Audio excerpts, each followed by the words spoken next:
Bugun sizlar bilan ikkinchi mavzuyimizga o'tamiz, ya'ni biologik molekulalar haqidagi mavzuyimiz.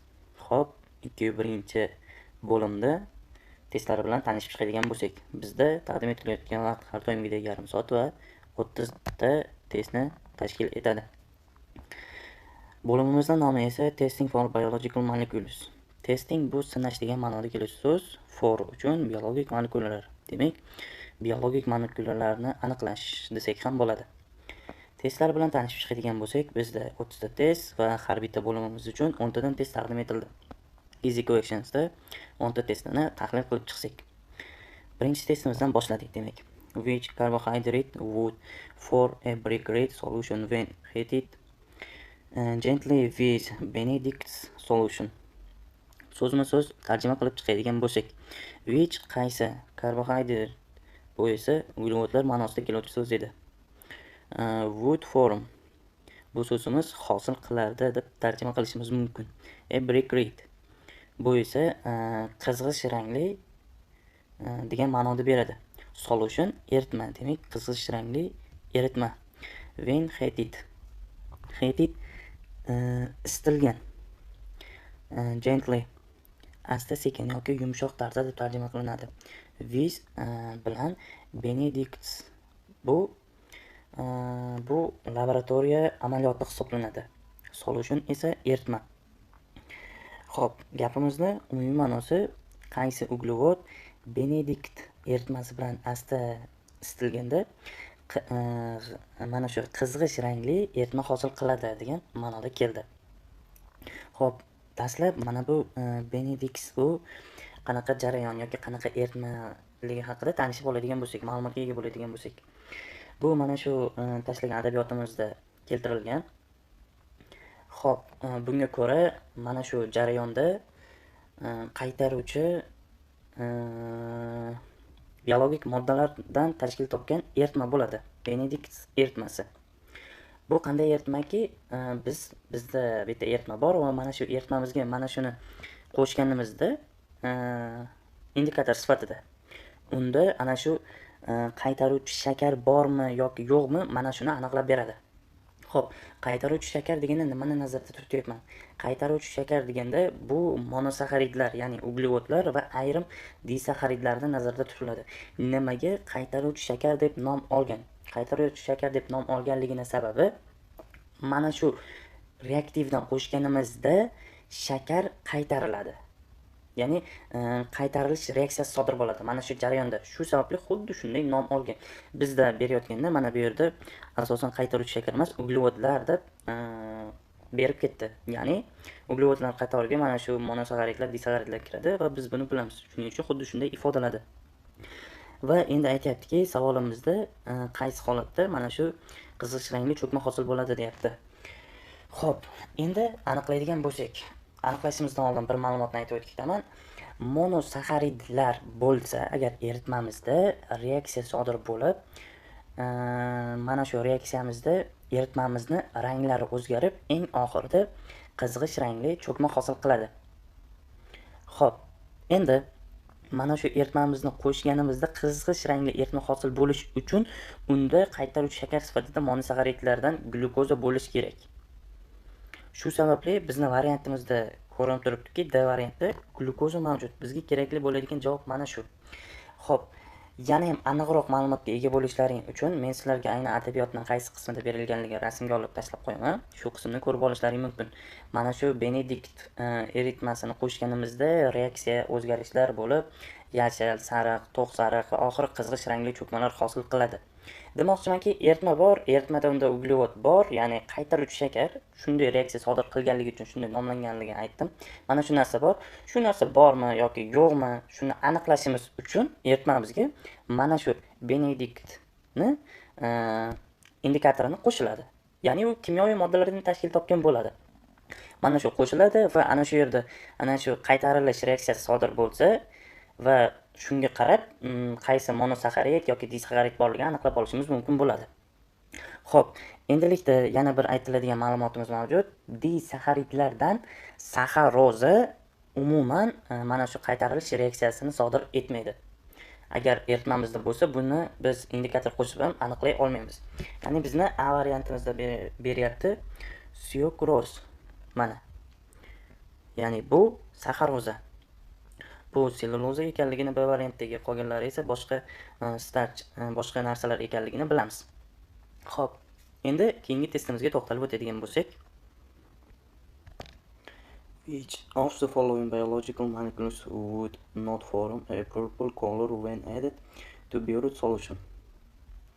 Xo'p, bizda yana bir mana shu oqsillarni aniqlaydigan Biuret solution, ya'ni Biuret eritmasi mavjud. Bu qanday eritma yoki reagent desak, Biuret bu ham adabiyotimizda taqdim etilgan oqsillarni aniqlash uchun ishlatiladigan reagent hisoblanadi. U asosan o'sha tarkibidagi natriy gidroksid yoki kaliy gidroksid kabi eritmalari bor, biologik eritmalari mavjud tarkibida.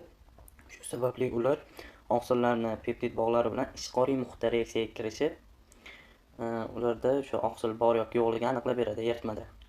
Bunda biz tepadagi reaksiyada ko'rdik. Benedik reaksiyasida qizdirishimiz kerak edi. Bu reaksiyamizda qizdirish shart emas. Shunchaki biz eritmamizda oqsil bor yoki yo'qligini bilishimiz uchun qo'shsak, mana shu narsa turli xil o'zgarishlarga uchrab, binafsha rangini, ya'ni purple colorni hosil qilish kerak.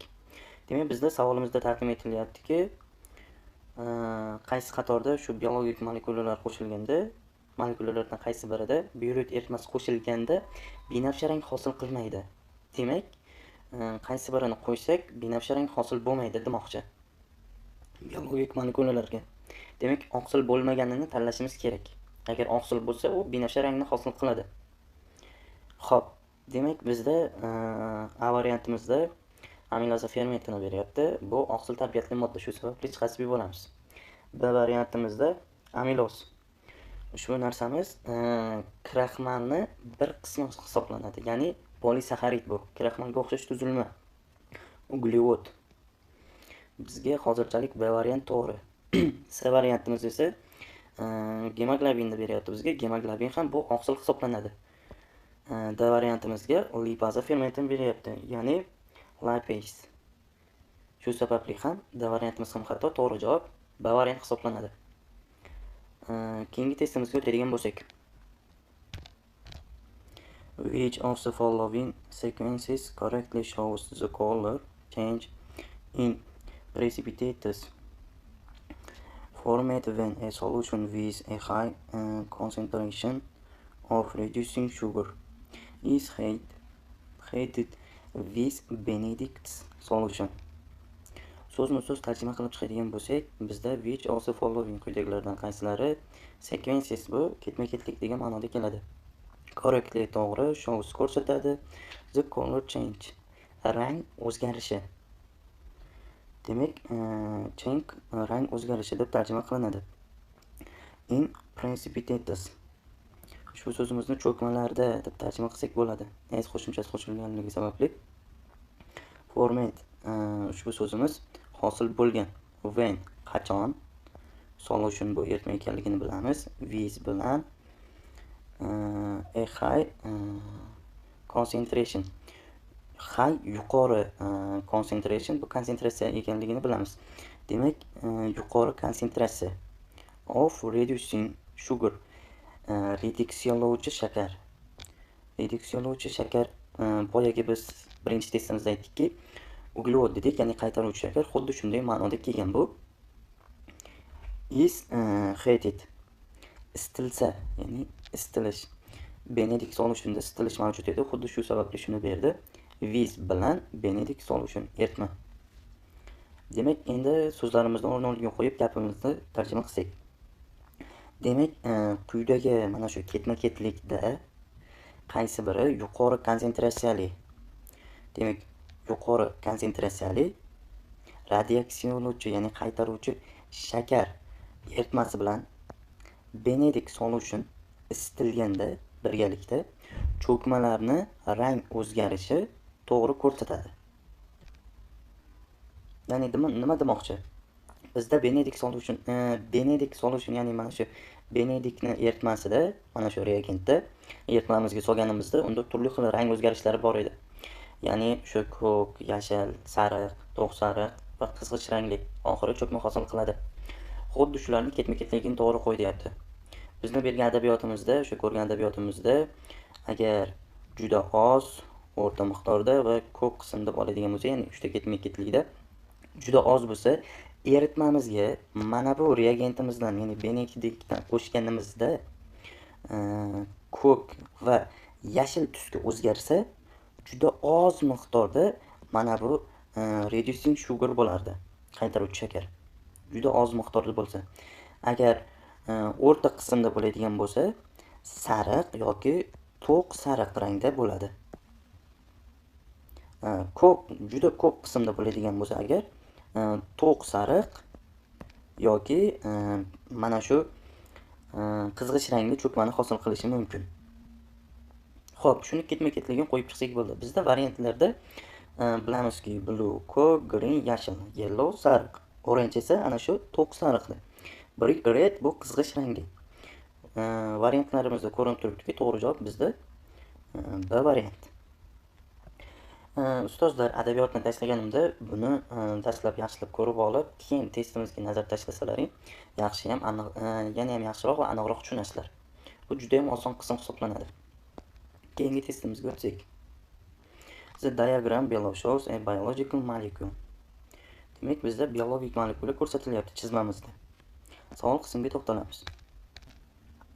Which of the following testing would give a positive result for this molecule? Xo'p, testlarda would give shu so'z beradi a positive result. Demak, ijobiy natija for this molecule. For uchun this molecule, bu molekula.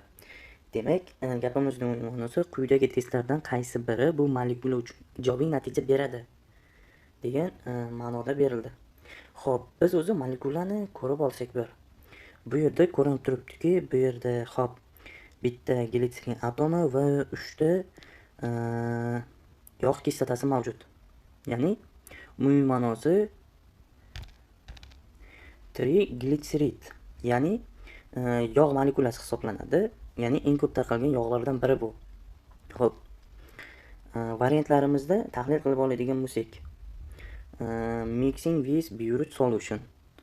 Demak, mixing bu aralashtirish ma'nosida keladi. With bilan Biuret solution esa Biuret eritmasi. Heating gently with Benedict solution. Heating bu isitish. Gently esa asta sekin. With bilan Benedict. Bu mana shu Benedict eritmasi. Umumiy ma'noda Benedict eritmasi bilan asta sekin isitish. Ijobiy holatni berar ekan demoqchi. C variantimizda shaking with ethanol then pouring into water. Shaking bu chayqatish. Ya'ni ushbu so'zimiz. With bu bilan etanol bu etanol ekanligi, ya'ni spirt ekanligini bilamiz. Pouring bu quyish. Into water. Into ichiga water suv. Etanol bilan chayqatib, so'ng suv quymoq degan ma'noda so'z berildi C variantimizda. D variantimizda adding iodine in potassium iodide solution. Iodine bu yod ekanligini bilamiz. Adding qo'shish, in ichida. Potassium iodide solution. Kaliy yodid eritmasi demoqchi. Ya'ni ushbu nimamizda umumiy ma'noda kaliy yodidli eritmaga yod qo'shish. Biz bilamizki, Biuret eritmasi, ya'ni reagenti oqsilni aniqlashda ishlatiladigan eritma. Benedictni eritmasi esa, ya'ni reagenti bu uglevodlarni aniqlashda ishlatiladigan eritma edi. Xo'p, D variantimizdagi iodine bu kraxmalni aniqlashda ishlatiladigan reagent hisoblanadi. C variantimiz esa bizga to'g'ri variantni beradi. Sabab nimaga? Chunki bizda aytildiki, quyidagi qaysi qatorlarda mana shu testda ijobiy natijaga erishamiz, mana shu molekulaga nisbatan deyilgan savol taqdim etildi.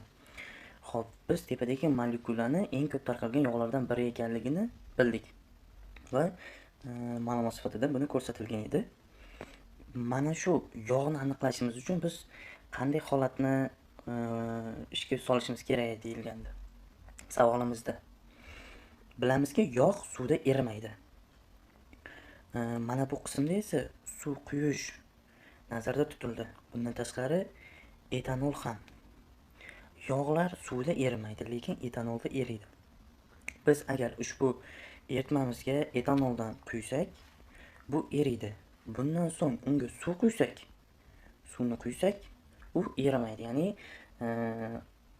cho'kmani hosil qilib qolishi mumkin yoki suvning yuza qismiga chiqib qolishi mumkin bo'ladi. Mana shu narsa bizga ijobiy holatni, ya'ni natijani beradi. Biz uni aniqlay olgan bo'lamiz, aniq. Demak, bizga to'g'ri variant C hisoblanadi. Ya'ni bu yuqoriroqdan olib qaraydigan bo'lsak, bu juda ham oson savol. Qanday qilib mana shu narsani aniqlashimiz mumkin deb qarasak ham bo'ladi. Xo'p, keyingi variantimizga o'tsak. A sample of wood was blended and several drops were decanted into a test tube with an equal volume of ethanol solution. So'zma-so'z tarjima qiladigan bo'lsak, a sample bu oziq-ovqat degan ma'noda keladi.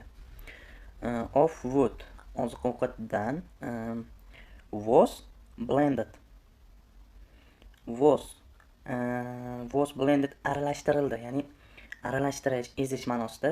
And bu va several drops bir tomchi yoki bir necha tomchi. Were decanted. Were decanted biz quyiladi yoki suzib olinadi deb tarjima qilamiz. Into ichiga. A test tube. Probilka yoki probilkaga. With bilan and equal volume teng hajmda of ethanol solution, etanol eritmasi. Demak, xo'p, oziq-ovqat deyildi, was blended aralashtirildi, and several drops bir necha tomchi were decanted quyildi, ya'ni suzib olindi yoki ichiga probilka bilan teng hajmda etanol solution eritmasi bilan. Demak, oziq-ovqat va etanol eritmasi shu aralashtirildi va probilkaga solinibdi. Mana shunday ma'noda gap berildi bizga. Xo'p, endi keyingi qismimizni tarjima qilib olsak. The test tube was shaking vigorously for a minute before the mixture was poured into test tube of water. Demak, the test tube bu probilka ekanligini bildik. Was shaking chayqatildi. Vigorously kuchli ravishda. For bu uchun, bu esa daqiqa ma'nosida keladi. Buni bilamiz. Minute. Before oldin. The mixture aralashma. Was poured quyildi degan ma'noda keladi.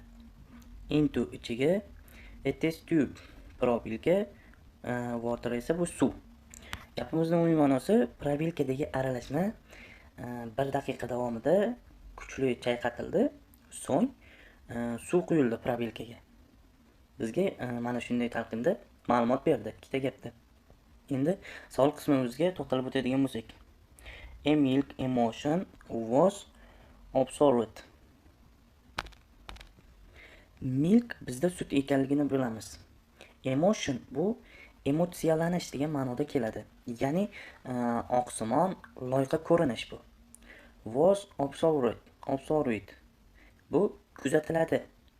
Xo'p, demak, sutga o'xshash emotsiyalanish kuzatildi. Which of the following biological molecules must have been present in the food? Which of the following quyidagilardan qaysilari biologik molekulalar must have been present mavjud bo'lgan yoki bo'lishi kerak deb tarjima qilinadi. In the food oziq-ovqatda, ya'ni in ichida, oziq-ovqat ichida. Xo'p, demak, bizga mana bu qismda ham ma'lumot taqdim etildi. Ya'ni aytmoqchiki, mana shu narsalar, oziq-ovqat birinchi gapimizda etanol bilan aralashtirilib solishtirildi, ya'ni probirkaga quyildi. Undan keyin mana bu qismda 1 daqiqa kuchli chayqatildi va shu bilan birgalikda yana unga suv quyildi. Undan so'ng yog'simon emulsiyalanish kuzatildi bu yerda. Va savolimizda mana shu biologik molekulalardan qaysi biri mana shu taomimizning ichida bor demoqda. Savolimiz xuddi shunday. Xo'p. Demak, bu yerda etanol eritmasi ishlatildi, ya'ni yuqori qismda, mana bu qismda etanol eritmasi qo'shildi. Etanol eritmasi agar yog' bo'lgan eritmaga quyilganda u erirdi. Undan so'ng uni ustiga suv quyilsa, boya aytdimki, loyqalanish kuzatiladi dedim. Ya'ni bundan yuqoridagi testimizda. Mana shu loyqalanishni mana bu qismda mana beryapti. Demak, bizning ovqatimizda tarkibida yog' mavjud. Demak, B variant. Which of the following steps would not be involved in testing a sample for the presence of a non-reducing sugar? Demak, bizda non bu inkor shaklini beradi. Reducing sugar qaytariladigan shakar. Non-reducing sugar. Demak, qaytarilmaydigan shakar. Xo'p, which of the following bu quyidagilardan qaysi steps bosqich s qo'shimchasi borligi sababli bosqichlar would not be involved ishtirok etmaydi in testing, demak tekshirishda, a sample namuna for uchun the presence mavjudligini aniqlash uchun demoqchi. Xo'p, demak gapimizda umumiy ma'nosi quyidagi bosqichlardan qaysi biri mana shu qaytarilmaydigan shakarni aniqlash jarayonida ishtirok etmaydi. Xo'p, qaytarilmaydigan shakarni ham aniqlash jarayoni mavjud ekan. Qaytariladigan shakarlarga o'zi boya aytdimki, monosaxaridlar va ayrim disaxaridlar kiradi dedim. Faqat bitta dona shakar turi bor disaxaridlardan, bu ham bo'lsa saxaroza va saxarozamiz qaytarilmaydigan shakar hisoblanadi. Va mana shuni aniqlash uchun jarayon mavjud ekan. Va mana shu jarayonda bosqichda ishtirok etmaydigan mana bunday bosqichni aniqlashimiz zarur. Xo'p, dastlab saxarozani aniqlash bosqichini tushunib oladigan bo'lsak, bu qaytarilmaydigan shakar, ya'ni saxaroza bu disaxarid, glukoza va fruktozadan tashkil topgan bo'ladi. To'g'rimi? Xo'p. Demak, dastlab uni parchalab olishimiz kerak. Buning uchun biz dastlab mana shu glukozani, disaxaridni mana bu C variantimizdagi acid hydrolysis yordamida gidrolizga uchratamiz. Bu gidroliz kislota yordamida gidrolizlash ma'nosini beradi. Gidrolizga uchratamiz. Gidrolizga uchratganimizda u monosaxaridlarga, ikkita monosaxaridga parchalanadi. Ya'ni glukoza va fruktoza. Gidrolizga uchratganimizda kislota ta'sirida olib borganimiz sababli u yerda kislota ham mavjud. Agar biz boshqa bosqichlarga o'tadigan bo'lsak, kislota borligi sababli bosqichimiz noaniq chiqadi oxirgi natijasi. Shu sababli oxirida uni hozir mana shu bosqichni davom ettirishimiz uchun neutralization, ya'ni neytrallaymiz uni. Va shu yerda kislota ta'siri yo'qoladi. Saxarozani dastlab kislota ta'sirida eritdik, ya'ni gidrolizladik. Kislotani ta'sirini yo'qotish uchun mana bu neutralization bosqichidan o'tkazdirdik. Neytralladik, ya'ni. Xo'p. Endi bosqichini davom ettirsak bo'ladi. Benedik eritmasini qo'shamiz. Sabab biz unda shakar bor yoki yo'qligini bilishimiz kerak. Chunki uni monosaxarid holatiga keltirib bo'ldik. Agar Benedik reaktivini, ya'ni reagentini qo'shganimizda uni rangi mana shu ko'kdan yashil, sariq, to'q sariq yoki qizg'ish cho'kmani bersa, demak bizda qaytmaydigan shakar borligi aniqlanadi. Ya'ni biz reaksiyani to'g'ri olib borgan bo'lamiz va shu bilan birgalikda saxaroza borligini aniqlaymiz. Demak, saxaroza aniqlash bosqichini tushundik va mana shu bosqichda saxaroza aniqlashimizda bizda heating with misk sulfat, ya'ni misk sulfat bilan isitish, kislota yordamida gidrolizlash va neytrallash bosqichlari qatnashdi. Mixing with Copper to sulfate. Demak, miski sulfat bilan aralashtirish bosqichi esa qatnashmadi. Bizga ham mana shunda qatnashmaydigan bosqichni so'ragan edi. Demak, variantimiz A. Xo'p, mana bu qismlarda mis2 sulfat qatnashdi. Bu nimaga mis2 sulfat berildi variantlarimizda? Biz Benedict reaktivimizda, mana shu reagentimizning tarkibida, biokimyoviy tarkibiga ko'ra tarkibida mis2 sulfat bor. Mana shu mis2 sulfatning hisobiga turli xil ranglarga o'tib, cho'kma hosil qiladi. Shu sababli mana bu qismda mis2 sulfatlar qatnashdi. Biri qizdirishda, biri esa aralashtirishda. Keyingi testimizga o'tsak. Demak, bu yerda to'g'ri javobimiz A bo'ldi. Keyingi testimiz. Samples of a mixture of biological molecules underwent a series of biological tests. Demak, so'zma-so'z tarjima qilib chiqamiz. Biz bilamizki, samples bu namunalar.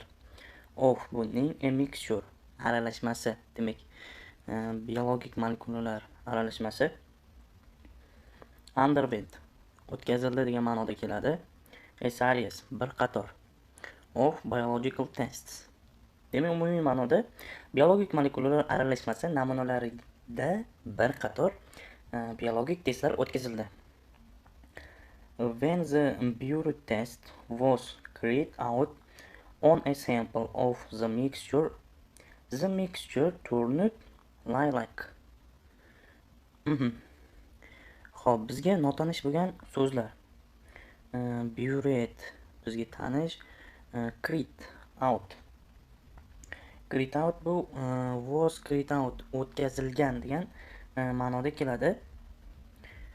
Mixture bu aralashma ekanligini bilamiz. Sample bu namuna, Buret test bu Buret testi. Buret testi to'g'rirog'i turned buni o'zgardi deb tarjima qilsak bo'ladi. Lilac bu binafsha rangni beradi, ya'ni binafsha rangni ma'nosini anglatadi. Gapimizning umumiy ma'nosi aralashma namuna ustida Buret testi o'tkazilganda, mana shu deb yuqoridagi aralashmamizda aralashma binafsha rangga aylandi demoqchi. Xo'p, uchinchi gapimizni o'qisak. When iodine in potassium iodide was added to a sample, the mixture turned black. Black bu qora rang, turned o'zgardi, mixture aralashma. Xo'p, iodine bu yod bo'yog'i, ya'ni yod. In potassium iodide bu kaliy yodid. Was added qo'shilgan. To a sample namuna ustiga. Demak, gapimizning umumiy ma'nosi kaliy yodid tarkibidagi yod namunaga qo'shilganda aralashma, demak, qora rangga o'zgardi demoqchi. Endi savol qismimizga to'xtalib o'tadigan bo'lsak. Which biological molecules were present in the mixture? Gapimizning umumiy ma'nosi aralashmada qaysi biologik molekulalar mavjud edi demoqchi. Demak, bizga selluloza, polifosfat, starch, kraxmal, bundan tashqari ferment amilazani beryapti. Polifosfat va kraxmal, selluloza va kraxmal. Demak, bizda to'g'ri javob B variant hisoblanadi. Nega? Chunki bu yerda biz bilib turibmizki, Buret testi o'tkazildi. Va Buret testi o'tkazilganda u binafsha rangga o'zgarish ro'y berdi. Demak, Buret testi bu oqsilni aniqlashda ishlatilardi.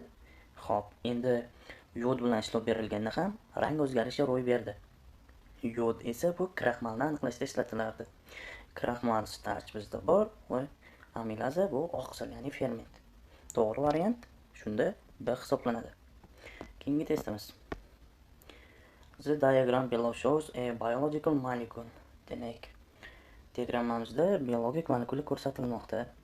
Savol qismimizga to'xtalib o'tsak. Which of the following tests would give a positive result for this molecule? Demak, yuqorida takrorlangan savolimiz ekan. Mana shu tuzilish nimaga tegishli ekanligini bilib, uni quyidagi usullardan birida, qaysi birida aniqlanishi mumkinligini topishimiz kerak. Xo'p, yuqorida peptid bog'i bilan bog'langan ya'ni serin berilyapti bu yerda. Serin aminokislotalari 3 ta. Mana bu yerlarda ko'rib turibmizki, mana bu qismlardan 2 ta peptid bog'i va 3 ta mana amino guruhlar. Xo'p, yaxshi. Demak, bu oqsil. Oqsilni aniqlashda kimni usuldan foydalanardik? Shunga qarab variantni olsak bo'ladi. A variantimizda Benedict solution'ni beryapti, ya'ni qizdirish orqali borilib, reagent qo'shish orqali bunda uglevodni aniqlardik. A variantimiz xato. B variantimizda mixing aralashtirish with solutions of sodium hydroride and copper 2 sulfate. Demak, natriy gidroksid va mis2 sulfat aralashmasi demoqchi. Bizga to'g'ri variant B hisoblanadi, chunki biuret reaksiyasini kimyoviy tarkiblarini bizga shunchaki yoyib bergan xolos. Biuret reaksiyasida oqsil aniqlanardi. Xo'p, C variantimizda shaking with ethanol the pouring into water. Bu yog'ni aniqlash texnikasi edi, ya'ni biz unga etanol qo'yib, ustidan suv quysak, cho'kma hosil qilardi, emulsiyalanardi. Adding iodide in potassium iodide solution. Bu esa kraxmalni aniqlash indikatori. Demak, to'g'ri variant bizda B variant. 9-testga o'tsak, which carbohydrate would test positive for the Benedict's test after acid hydrolysis, but negative before acid hydrolysis has occurred. So'zma-so'z tarjima qiladigan bo'lsak, which qaysi, carbohydrate bu uglevod ekanligini bilamiz. Would test positive demak ijobiy natija beradi. Ya'ni mana shu testda demoqchi. Xo'p, for the Benedict's. For bu uchun, xo'p, Benedict's buni bilamiz. Test after. After bu keyin. Acid hydrolysis kislota bilan gidroliz. But lekin yoki ammo degan ma'noni bildiradi. Negative bu manfiy, minus. Before bu keyin ekanligini, oldin ekanligini biladi. Acid hydrolysis kislota bilan has occurred amalga oshirishdan oldin. Xo'p, biz gaplarimizni, ya'ni so'zlarimizni bir-bir tarjima qildik. Umumiy ma'nosi qanday? Demak, xo'p, which qaysi uglevod kislota bilan gidrolizlangandan keyin Benedict's reaksiyasida natija beradi. Lekin gidrolizdan oldin before manfiy natija beradi demoqchi. Xo'p, gapimizda ya'ni nimani nazarda tutyapti? Bizdan so'ralayotgan narsa bu saxaroza hisoblanadi. Sabab nimaga? Chunki saxaroza yagona o'sha kislota bilan Benedict reaksiyasida chiqmaydigan disaxarid edi. Ya'ni o'zini bildirmaydigan. Biz uni kislota yordamida gidrolizlanganimizdan so'ng monosaxaridga aylanardi va shundan so'ng mana shu reaksiyada o'zini namoyon etardi. Shu sababli bizda A variant saxaroza berilyapti va to'g'ri variant hisoblanadi. Qolgan disaxaridlarimiz Benedict reaksiyasida namoyon bo'ladi. Xo'p, keyingi testimiz. The diagram below shows part of a biological molecule. Demak, chizmamizda biologik molekulani taqdim etdi bizga.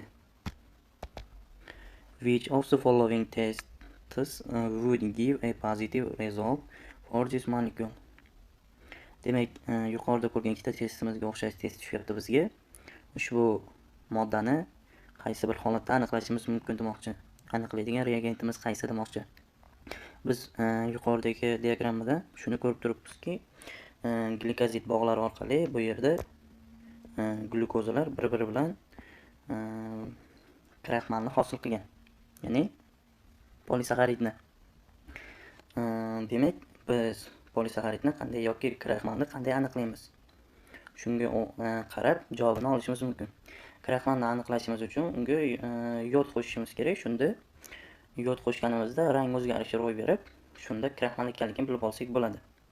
Bizda shunda to'g'ri javob D variant bo'ladi, ya'ni adding iodine in potassium iodide solution, ya'ni kaliy iodidni yoda qo'shiladi. Birinchi bo'limimizda medium questionsdan demak darsimizda davom ettirsak. Birinchi testimiz. A solution is mixed with dilute hydrochloric acid. Hydrochloric bu bizda xlorid kislotasi deb tarjima qilinadi. Dilute esa suyultirilgan. With bilan mixed aralashtirildi. Solution esa bu eritma. Demak bizda eritmamiz aralashtirildi xlorid kislotani suyultirilgani bilan. Eritmamizga kislota ta'sir ettirildi. Heat it and the cube before being neutralized with sodium hydrocarbonate until the solution is slightly alkaline. Hop, heat it isitiladi and puva. Hop, cooled bu sovitiladi deb tarjima qilinadi. Before being neutralized. Before oldin, being neutralized neytrallanishdan oldin demoqchi. Hop, demak isitiladi va so'ng neytrallanishdan oldin sovitiladi demoqchi. With sodium hydrocarbonate. Ushbu so'zni biz with bilan sodium hidrokarbonatni natriy gidrokarbonat deb tarjima qilamiz. Until gacha the solution eritma is slightly alkaline. Ozgina ishqoriy demoqchi. Xo'p, demak umumiy ma'nosi eritma ozgina ishqoriy bo'lguncha natriy gidrokarbonat bilan neytrallandi. The mixture is heated gently with Benedict's reagent.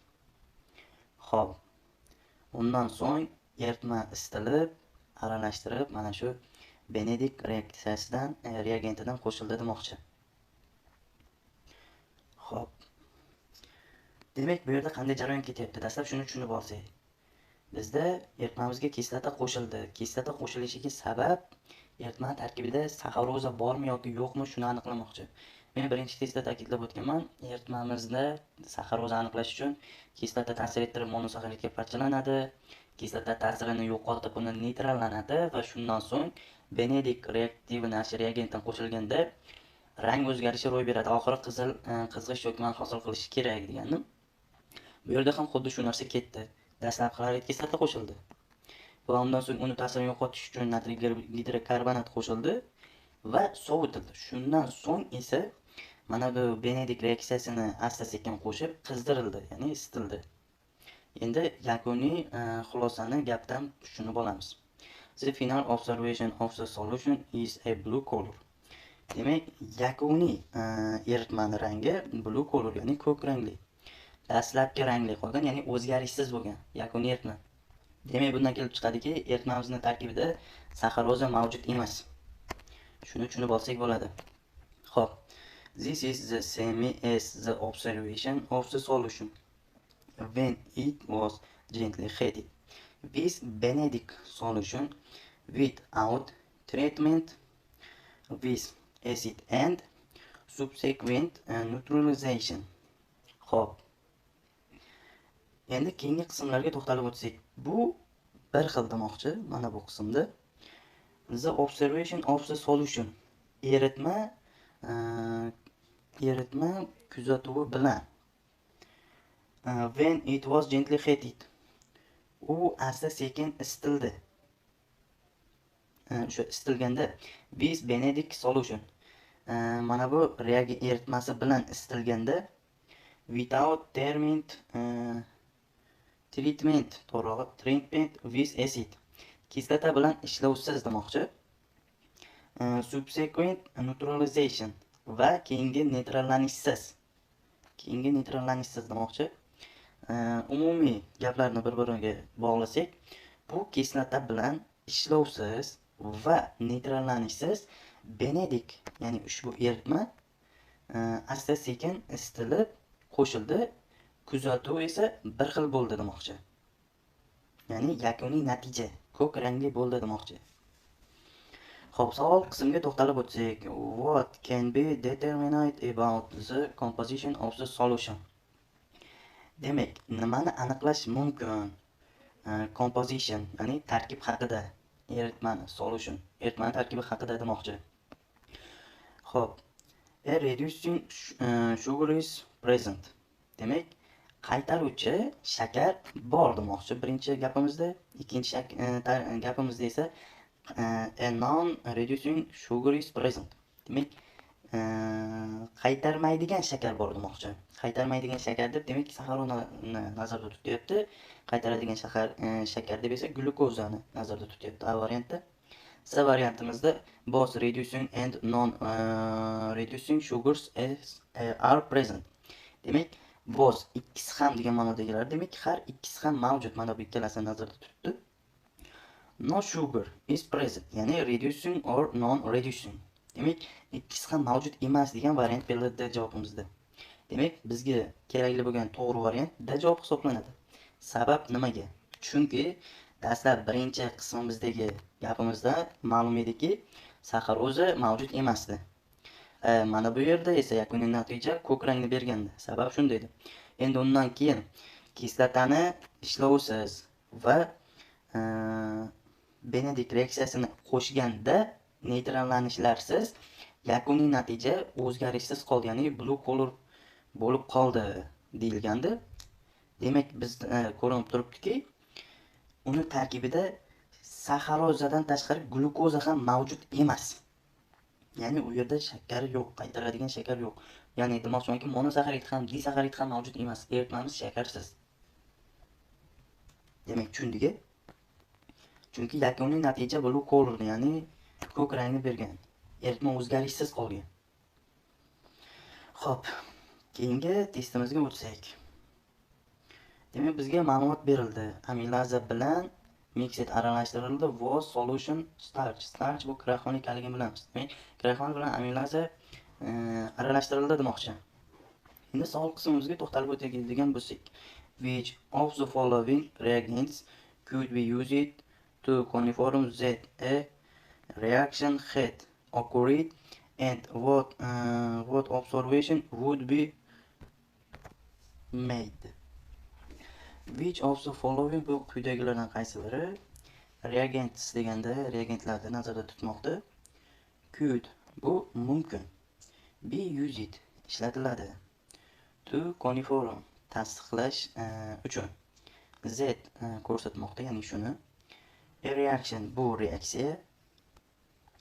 Had occurred sodir bo'lganini demoqchi.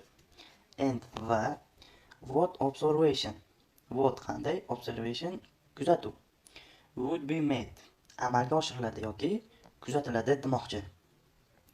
Demak, umumiy ma'noda quyidagi reagentlardan qaysi biri reaksiya sodir bo'lganini tasdiqlash uchun ishlatiladi va qanday kuzatib olinadi demoqchi. Demak, tepada bizda berilgan ma'lumotda kraxmal amilaza fermenti bilan aralashtirilgan mixed, ya'ni to'g'rimi? Xo'p, kraxmalni amilaza parchalab tashlaydi. Ya'ni u mayda qismlarga, monosaxaridlarga bo'lib tashlaydi. Shu sababli reaksiyani bilishimiz uchun biz Benedikt reaksiyasidan foydalanamiz, ya'ni eritmasidan, va yakuniy natija monosaxaridlarga parchalangan sababli reaksiyada rang o'zgarishi ro'y berib, brikretni hosil qiladi. Va shunda bizda D javob to'g'ri. Endi keyingi testimizga o'tsak. A group of students carry out several tests on a sample of a solution. Demak, group bu gruppa ekanligini bildiradi. Of students demak, studentlar gruppasi. Carry out bajarildi degan ma'noda keladi. Several tests bir nechta testlarni on ustida a sample namuna of a solution demak, eritma ustida bajarilgan. The table below shows the results. Demak, results bu natijalar degan ma'noda keladi. Demak, quyidagi jadvalimizda natijalar ko'rsatilgan demoqda. Savol qismiga to'xtalsak endi. Which of the following molecules would be present in the sample tests based on the students' observations? Xo'p, endi savol qismimizga to'xtalib o'tsak, quyidagilardan qaysi biri molekulylar would be present mavjud bo'ladi degan ma'no keladi. in ichida yokida the sample namunada testis tekshirilganda demoqchi. Based on asoslanib students observation talabaning kuzatuvlarida. Umumiy ma'noda to'xtalsak, quyidagilardan qaysi molekulalar talabaning kuzatuvlariga asoslanib tekshirilganda namunada mavjud bo'ladi demoqchi. Demak, jadvaldan buni topib chiqarganmiz. Biz bilamizki, Benedicts va Buret reagentlari bor. Biri uglevodni, biri esa oqsilni aniqlashda ishlatiladi. Benedicts reaksiyasida agar birozgina miqdorda glyukoza bo'lsa, u yellow rangga o'zgarardi. Demak, bu to'g'ri natija qism. Demak, glyukoza mavjud, ozgina faqat. Buret reaksiyasida lilac, bu binafsha rang edi. Binafsha rangga o'zgaradi. Bu ham to'g'ri qism hisoblanadi. Oqsil bo'lsa, agar mana bu reagentimizni qo'shganimizda binafsha rangni beradi. Etanol bu clear tiniq demoqda. Etanol yog'ning ustida olib boriladigan tajriba, ya'ni yog' bilamizki, etanolda eriydi. Shuni nazarda tutmoqda. Agar reaksiyamizda yog' bo'lsa, oq simon bir qaysiqol moddani, ya'ni cho'kmani berardi. Bu yerda esa tiniq demoqda. Iodine in potassium iodide solution. Demak, kaliy iodid yod eritmasi demoqchi. Orange to'q sariq. Bilamizki, yod qo'shilmasi kraxmalni aniqlashda ishlatiladi. Bu yerda esa orange to'q sariqni bermoqda. Agar kraxmal mavjud bo'lganda to'q sariq emas, qora yoki ko'k rangda berishi kerak edi. Yakuniy rangimiz. Kuzatuv. Demak, bizda yog' bilan kraxmal mavjud emas bu qismda. Endi variant qismimizga to'xtalib o'tamiz. Protein and reducing sugar, protein and lipids, protein and non-reducing sugar, protein and starch. Demak, bizda oqsil va uglevod bor edi. Shu sababli, ya'ni qaytaruvchi shakar bor edi, reducing sugar. Bizda to'g'ri bo'lgan variant A variant hisoblanadi. Keyingi testimizga o'tamiz. A group of students tested 3 solutions for sugars. Sugar shakarlar for uchun solutions bu eritmalar. 3 raqam ekanligini bilamiz. Testes bu sinov o'tkazildi degan ma'noda keladi. Students talabalar, a group bu guruh. Demak, umumiy ma'noga to'xtaladigan bo'lsak, bir guruh talabalar 3 ta eritmani shakarlar uchun sinovdan o'tkazdi. Endi qolgan qism. The colors observed after testing are shown in the table below. The colors bu ranglar degan ma'noda qo'llanilishi mumkin. Observed bu kuzatilgan degan ma'noda keladi. After testing sinovdan keyin after. Are shown ko'rsatilgan. In the table below quyidagi jadvalda demoqchi. Yaxshi. Jadvalda heated with Benedict solution. Demak, isitilgan va aralashtirilgan demoqchi. Mana shu qo'shilgan demoqchi. Benedict eritmasini boiled with hydrochloric acid. Neutralized then heated with Benedict solution. Bu yerda esa xlorid kislota qo'shildi demoqchi bizda. Bundan tashqari boiled bu qaynab chiqdi demoqchi. Neutralized bu neytrallandi. Isitildi va eritmasi qo'shildi. Demak, test birimizda eritmaga shunchaki reducing sugarni aniqlash uchun ishlatilgan, ya'ni monosaxaridni aniqlash uchun ishlatilgan. Bu yerda esa qaynatib chiqib, undan keyin mana bu yerda xlorid kislotani qo'shib, uni neytrallab, keyin reaktiv qo'shgani hisobiga saxarozani aniqlash uchun test o'tkazilgan deb natija olishimiz mumkin. Demak, 3 ta eritmani ketkazilganda bu yerda o'sha 3 ta eritmani berdi. Savol qismimiz bilan to'xtalib o'tsak, which solutions may contain reducing sugars. Demak, savol qismimizda nima deyilyapti? may contain deganda o'z ichiga oluvchi degan ma'noda ham beradi yoki bo'lishi mumkin degan ma'nosi ham bor. Reducing sugar bu esa reduksiyalovchi shakar. Solutions eritma which qaysi? Demak, umumiy ma'noda qaysi eritmalarda reduksiyalovchi shakarlar mavjud bo'lishi mumkin demoqchi. Xo'p, endi birinchi eritmamizdagi rangga e'tibor bersak, demak, reaktivdan eritmamizga qo'shilganda, mana bu reaktivga qo'shilganda bizga brown, ya'ni jigarrang rangda berdi. Xo'p, rang o'zgarishi sodir bo'ldi, demak bunda monosaxarid mavjud. Blue, ko'k o'zgarishsiz qolibdi demak eritmamiz. Demak, bu yerda monosaxarid mavjud emas ikkinchi eritmamizda. 3 ga to'xtaladigan bo'lsak, yellow sariq rangga o'zgargan. Demak, bunda ham reduksiyalovchi shakar mavjud. Endi keyingi qismimizda blue o'zgarishsiz qolgan. Bu yerda saxaroza ham, monosaxarid ham mavjud emas. Ya'ni mavjud emas. Red o'zgarish ro'y bergan. Lekin birinchi qismimizda o'zgarish ro'y bermaganda, shuning uchun keyin dastlab chiqarib tashlagandik. Xo'p, uchinchisida esa orange to'q sariqni bergan. Demak, bu yerda biz saxaroza bor deb olishimiz mumkin. Bundan tashqari monosaxaridni o'zi ham bor deb olishimiz mumkin.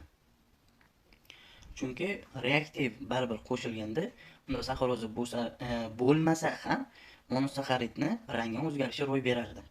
Shu sababli bizga to'g'ri variant sifatida 1 va 3 ni olib, to'g'ri javob A. 5-chi testimizga o'tamiz. A group of students tested for solution by heating them with Benedict reagent. Demak, gapimizning umumiy ma'nosi, bir guruh talabalar 4 ta eritmani Benedict reaktivi bilan isitish orqali, heating, ya'ni isitish orqali sinovdan o'tkazdirildi. The table below shows the students' observation after testing. Xo'p, umumiy ma'noda quyidagi jadvalda testdan keyin talabalar kuzatgan natijalar ko'rsatadi. Bizga shu qismgacha notanish bo'lgan so'zlar mavjud emas, shuning uchun maydalanadi. Keyingi qismga o'tamiz.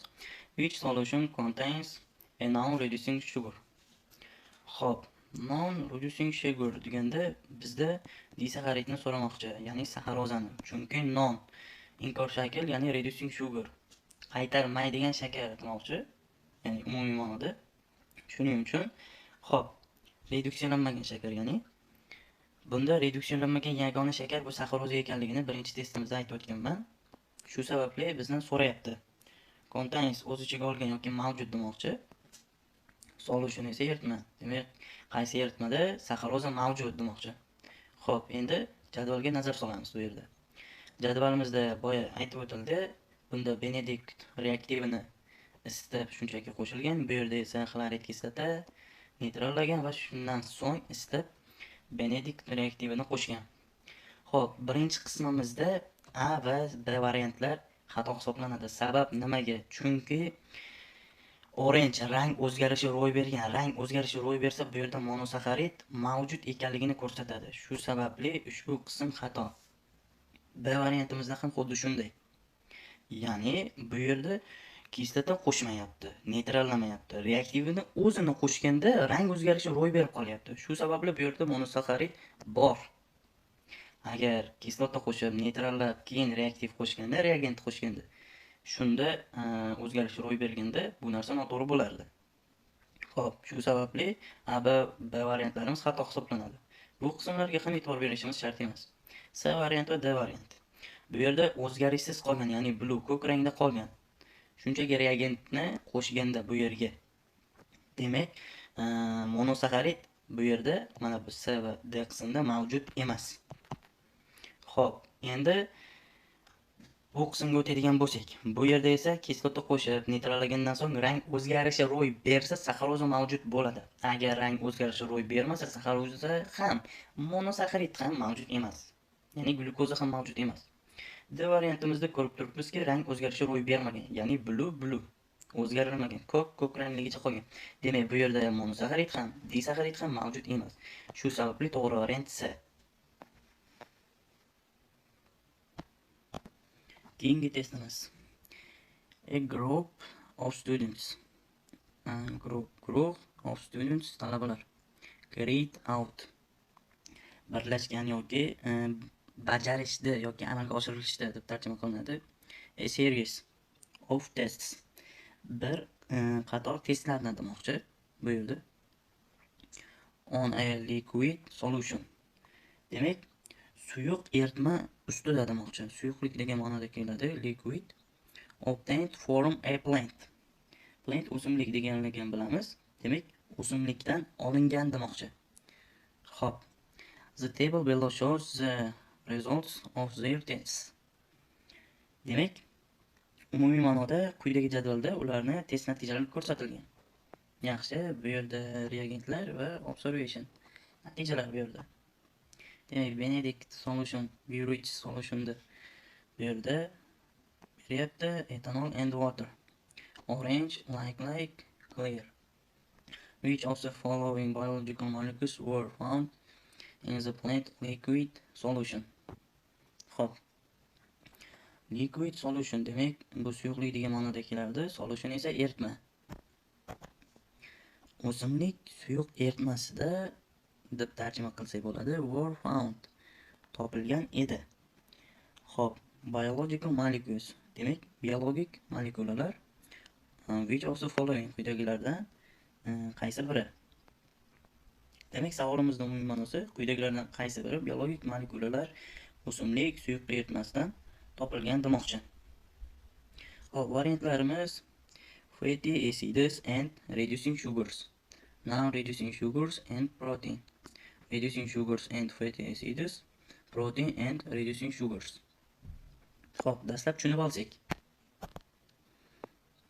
Xo'p, bu yerda berilishida birozgina noaniqlik bor ekani tuzatish kiritamiz. Benedict solution, ya'ni Burridge degan, ya'ni ikkala eritmalar.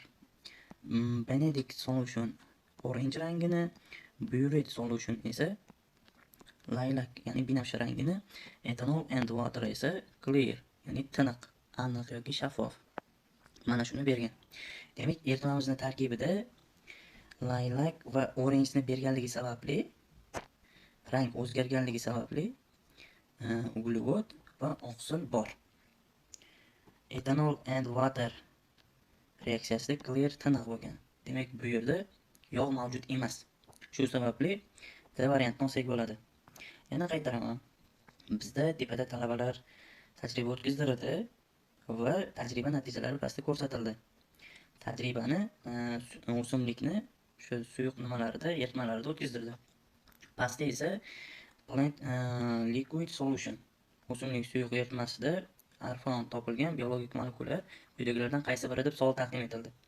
Bizda mana bu qismda berdiki, Benedict solution endi Burridge dedi, ya'ni ikkita eritma reagentlar. Bu yerda esa uchinchi reagent taqdim etildi. Va uchala reagent ham o'z nimasiga natijalarini ko'rsatgan. Bu yerda esa orange Benedictga tegishli, lilac bu esa Burridge'ga, ethanol and water esa bu clear, tiniq rangni bergan. Tiniq rangni berganligi uchun bu yerda yog' mavjud emas. Agar yog' mavjud bo'lganda oq rangli cho'kmani bergan bo'lardi. Shu sababli yog' bu yerda yo'q. Uglevod oqsil esa bor. Shu sababli protein and reducing sugar, ya'ni reduksiyalovchi shakar. Yana bir ta'kidlab o'tkaman, reduksiyalovchi shakar bilan monosaxarid yoki uglevod atamasi bitta ma'noda keladi. Tushunishlaring uchun yoki uglevod. Xo'p, davom etamiz endi. Xo'p, bu yerda ham talabalar mana tajriba o'tkazdirganligi aytilmoqda. 4 ta nimani ustida, eritmani ustida. To'g'rimi? A group of students tested for solutions for sugars. Yaxshi. Xo'p. Keyingi qismga o'tamiz. The colors observed after testing are shown in the table below. Demak, natijalar pastda ko'rsatilgan. Bundan oldingi testimiz bilan bir xil. Test birimizda Benedictda isitilganini qo'shgan. Bu yerda esa kislota, neytrallash, shunga o'xshash narsalarni qo'shib, ikkinchi jarayonimizni olib borgan. Xo'p. Endi savol qismiga to'xtalib o'tadigan bo'lsak, which solutions may contain non-reducing sugars? Demak, savol qismida nima demoqchi bizga? Qaysi eritmada non-redusirovchi sugar mavjud, ya'ni qaytarmaydigan shakar mavjud. Demak, bizdan disakkarid qaysi eritmada bor demoqchi. Mana bu testimizda saxarozani so'ramoqda. Endi e'tibor beramiz. Disakkarid bor bo'lishi uchun bizda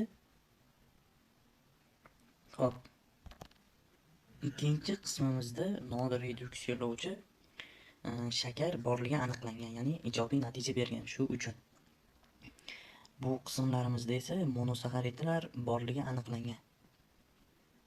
To'g'rimi? Xo'p. Endi birinchi reaksiyamizda, birinchi eritmamizda, ikkinchi test qismimizda disakkarid yo'qligi aniqlandi, ya'ni rangsiz, o'zgarishsiz qoldi. Shu sababli birini chiqarib tashlasak bo'ladi. Ya'ni ushbu holatda u o'zgarish ro'y bermadi unda, shu sababli chiqarib tashlaymiz. Blue, ya'ni ko'k, o'zgarishsiz qolgan. 2, 3 va 4-chi reaksiyalarda esa u o'zgarishlarni ko'rsatgan. Demak, ko'rinib turibdiki, bizda birinchi testimizda reaktivni o'zi isitib aralashtirilganda, qo'shilganda mana shu yerda monosakkarid borligi aniqlandi.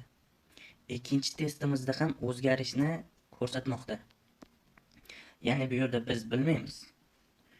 U monosakkaridni ham o'zgarishini ko'rsatishi mumkin. Disakkaridni ham o'zgarishini ko'rsatishi mumkin. Disakkaridni ko'rsatish ehtimoli bor va bu yuqori, chunki bu yerda kislota qo'shish, neytrallanish jarayonlari kechgan. Shu sababli biz variantlar qatoriga 3 va 4 ni ham kiritsak bo'ladi. Demak, to'g'ri javobimiz bizda 2, 3 va 4. Shunda D variant. 8-chi testimiz. Using a large number of aphids as solution from the sieve tube, elements of a tomato plant was extracted. The following tests and observation were made. Demak, bizga notanish bo'ladigan so'z aphids. Ya'ni bu nima ma'noni anglatadi? Xo'p, biologiyada bu narsa o'simlikni o'sha shirabitlar bilan oziqlanuvchi hasharotlarni nazarda tutib aytiladi, ya'ni bitlar desak ham bo'ladi. Xo'p. Demak, sieve tube elements, stov naychasi elementlari degan ma'noni beradi. Ya'ni nima demoqchi? Extract esa was extract ajratib olinadi. Ko'p sonli bitlardan foydalanib, tomato bu pomidor ekanligini bilamiz. O'simlikni sinov naychasi shu elementlarini eritmasi ajratib olinadi. Endi pastdagi narsada quyidagi sinovlar va kuzatuvlar bajarildi demoqchi. Demak, o'simlik ekstrakti ajratib olindi yuqoridagi so'zimizda, pastda esa sinov natijalari ko'rsatildi, bajarildi va natijalar olindi. Which row correctly shows the molecules found in the solution? Demak, bizda umumiy ma'noda gapimizda esa eritmada topilgan molekulalarni to'g'ri ko'rsatilgan qatorni toping demoqchi. Demak, tepada o'simlikni o'sha nimasini ekstraktini ajratib olingan va natijalar bu yerda ko'rsatilgan. Bu yerda esa unda oqsil bormi yoki fatty acids, yog' kislotasi bormi yoki reducing sugar, monosakkarid bormi deb savol taqdim etildi. Yuqoridagi natijadan biz buni bilishimiz mumkin. Reagent reducing solution, observation esa brown precipitate. Demak, rang o'zgarishi ro'y bergan Benedict solutionda. Demak, bu qismda uglevod, ya'ni reducing sugar mavjud. Reducing sugar bor. Burette solutionida, ya'ni reagentida esa lilac color, demak binafsha rang chiqibdi. Demak, bunda oqsil ham mavjud. Ethanol and water clear, tiniq ekan.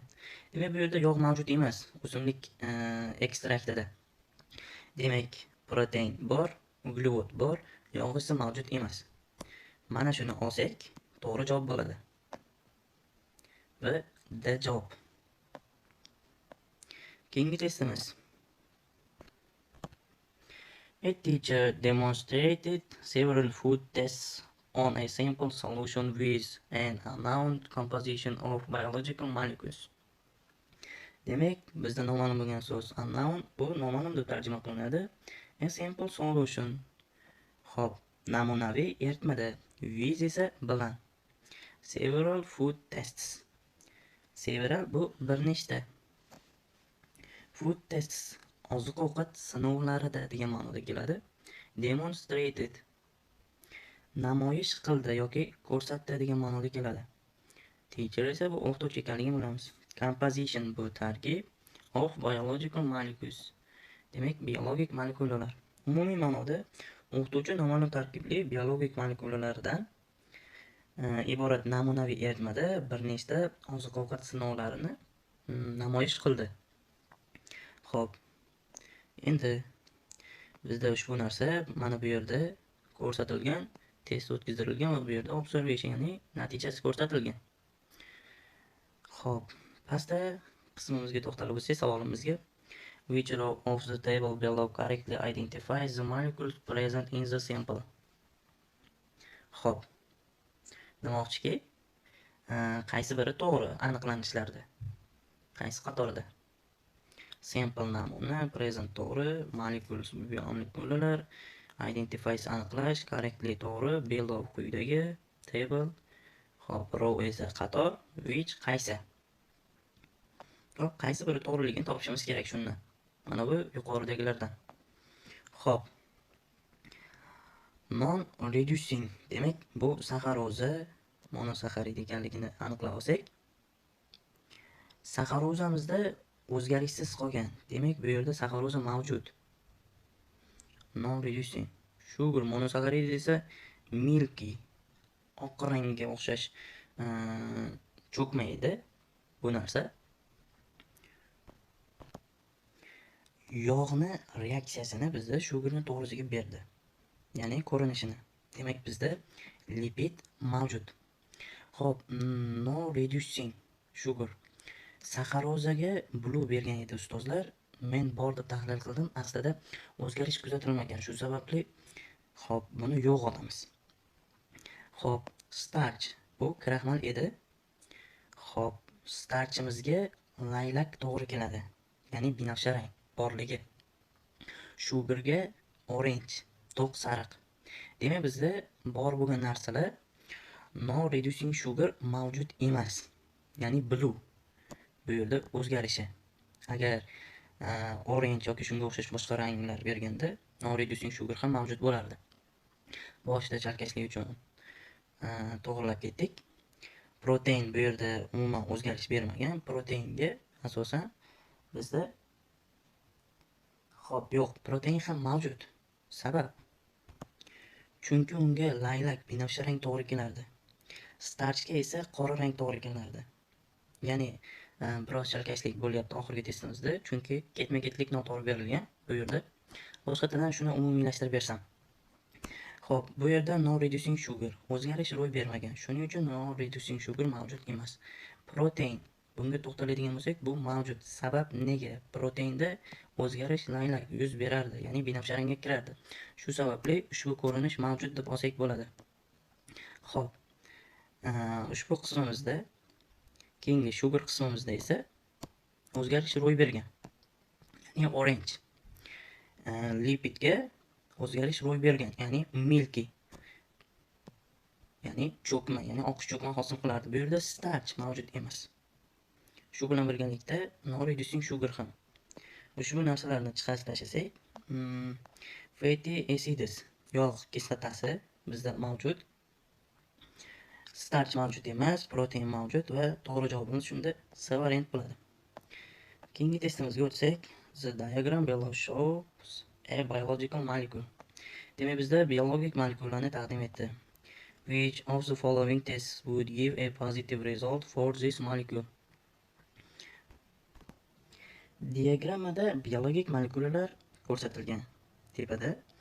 Xo'p, quyidagi testlardan qaysi biri bu molekula uchun ijobiy natija beradi? Ya'ni kechaginga o'xshagan savol tushibdi bizga. Demak, bu molekula nimaligini bilsak, qaysi reagent orqali aniqlashimiz mumkinligini bilamiz. Xo'p, demak, mana bu diagrammamizga, ya'ni chizmamizga e'tibor berib qaraydigan bo'lsak, mana bu qismda fosfor va unda tutgan kislorodlar, ya'ni mana shu yerda guruh mavjud, ya'ni bu fosfat guruhi. Bu yerga esa qatorasiga 3 ta bir-biri bilan ulangan karbonil guruhi mavjud. To'g'ri? Xo'p, bu ya'ni asos qismida. Bu yog'iga esa bizda ikkita uzun yog' kislotasi ulanib turibdi. Bu tuzilish esa bizga o'sha mana bu diagrammada fosfolipid tuzilmasi ekanligini anglatadi. Ya'ni bu yog'. Yog'ni biz qaysi reagent orqali aniqlaydik? Fosfolipid bu etanolda eritilib, suv quyilganda milky, ya'ni oqshi eritma ajratish kerak edi. Emulsiyalanish kerak edi. Shu sababli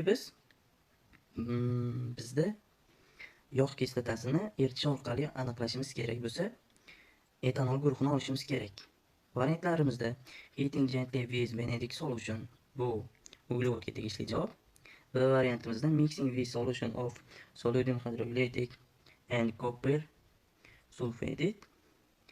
C variantimizda shaking with an organic solvent, so adding into water.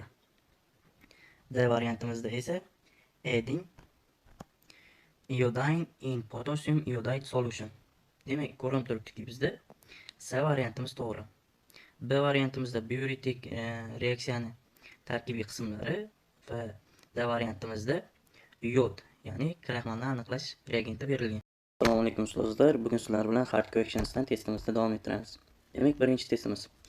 4 tests were conducted to determine the types of biological molecules present in a sample solution. Observations from these tests are shown in the table below.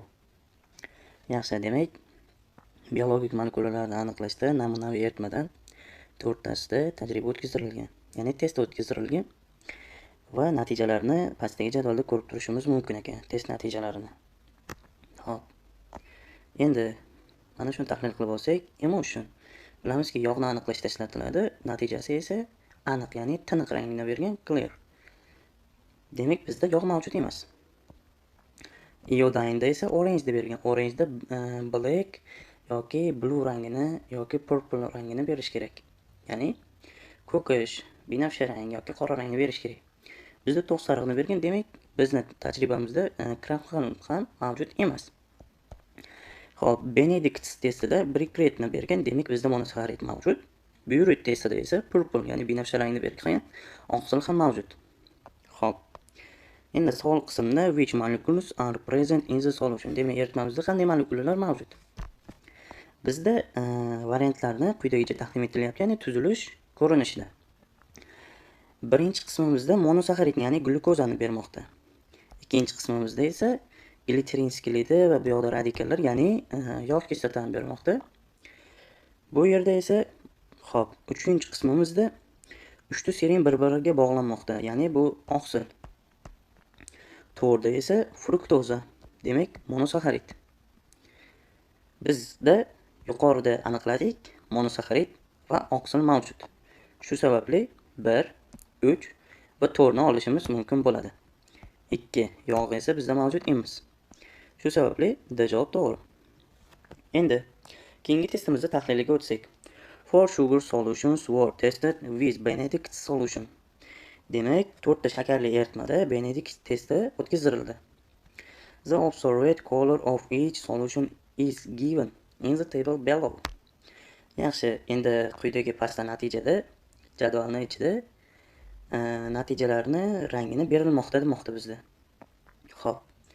Endi bizda sariq, yashil, ko'k rang va g'isht, qizil rangini bermoqda. Qizil deylik, buni g'isht deyish biroz noqulay. Shuning uchun qizil deyman. Qizg'ish yoki. Which of the following options would be the best interpretation of the observed results? Xo'p. So'zma-so'z tarjima qilib chiqadigan bo'lsak. Interpretation bu eng yaxshi izoh demoqda. Results bu natijalar edi.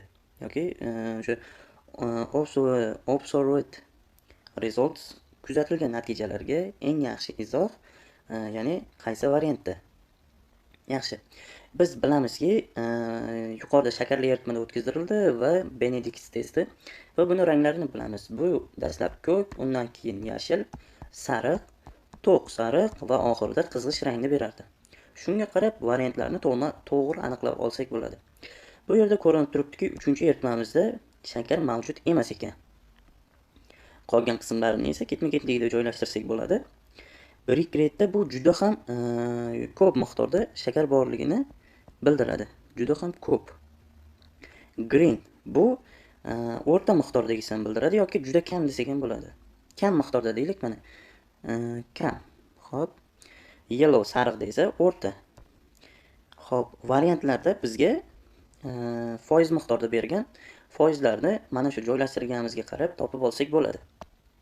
Demak, bizda birinchi eritmamiz solutionimizda bu yerda ko'rdikki, o'rta miqdorda dedik. Demak, bu 3-darajalik desak bo'ladimi? Foiz miqdoriga qaraganda 3-darajaligini olishimiz kerak. Xo'p, ko'ramiz. Qaysi variantda 3-darajada turibdi birinchi eritmamiz. Birinchi nimamizda 3-darajada turibdi. Da javobimizda 3-darajada emas, 1-darajada, ya'ni yuqori miqdorda shakar bor demoqda. Shu sababli chiqarib tashlasak bo'ladi. C variantimizda esa eng kam miqdorda deb belgilandi. Buni ham chiqarib tashlasak bo'ladi. B variantimizda esa xo'p, 3-darajada berdi. Yo'q. Bunda ham eng kam miqdorda berdi. Chunki bu yerda 1, bu yerda ham 1% bergan, bu yerda 1,5% bergan. Xo'p, kelinglar buni chiqarib tashlamasdan A variantni o'zini tahlil qilib ko'raylik oldin.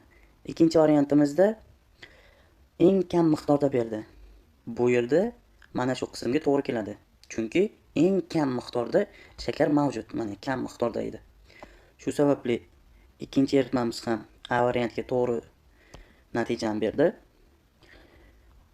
Uchinchisida esa no reducing sugar, ya'ni saxarozani aytmoqda. Reduksiyalanmaydigan shakar mavjud emas demoqda. Bu qism hozircha turib turadi. D variantga 4-eritmamizga o'taylik. Xo'p, reduksiyalovchi shakarni eng ko'p miqdorda bermoqda, ya'ni 4 ga. Bu to'g'ri qism hisoblanadi 4 ham. B variantimizda o'tsak, bu yerda eng ko'p qismni berdi 4 ga. Mana bu qismni biz hozircha bilmaymiz, qo'yib turamiz. Ikkinchi qismga to'xtalib o'tadigan bo'lsak, ikkinchi eritma birinchi eritmadagi miqdoridan ko'proq. Bu yerda esa kamroq bo'lish kerak. Shu sababli B variant ham xato. Bizda to'g'ri javob A. Keyingi testimizga o'taman. 4 tests were conducted to determine the types of biological molecules present in a simple solution. Observations from these tests are shown in the table below. Yaxshi. Which molecules are present in the solution? Demak, o'qituvchilar, kelinglar birozgina yangilik qilamiz. Bizda 3-testimiz birinchi testimiz bilan bir xil. Shuning uchun 3-testimizga o'zlaring mana shu holatini ko'rib, qaysi javob to'g'riligini aniqlab ko'rasizlar. Men buni keyingi darsimizda shu qismni vazifa berganimda o'zim so'rab olaman, qaysi variant to'g'riligini. Xo'p, birinchi testimiz bilan bir xilligi sababli o'zlaringga qoldiraman. Savol qismi ham, variant qismi ham bir xil. Xo'p, 4-testimizni tahlil qiladigan bo'lsak.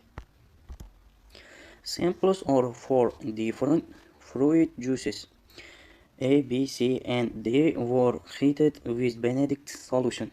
Demak, samples namunalar of 4 different fruit juices. 4 ta turli xil meva sharbatlarining demoqchi. Were heated qizdirilgan edi. Ya'ni qizdirilgan. With Benedict solution. Demak, Benedict eritmasi bilan. Yaxshi, endi keyingi qism. A second sample of the semi-4 juices was heated with dilute hydrochloric acid and then neutralized before being heated with Benedict solution. A second sample, ikkinchi namunasi demoqchi. Of the semi-4 juices. Shu 4 ta sharbatni o'sha o'zidan demoqchi. Xo'p. Was heated qizdirilgan edi. Demak, ikkinchi namuna o'sha xuddi o'sha sharbat yana qizdirilibdi. Mana shu qismgacha. With dilute hydrochloric. Xo'p, demak, suyultirilgan xlorid kislota bilan demoqchi mana bu qismda. And va neutralized. Neytrallandi. Before being heated. Qizdirishdan oldin demoqchi.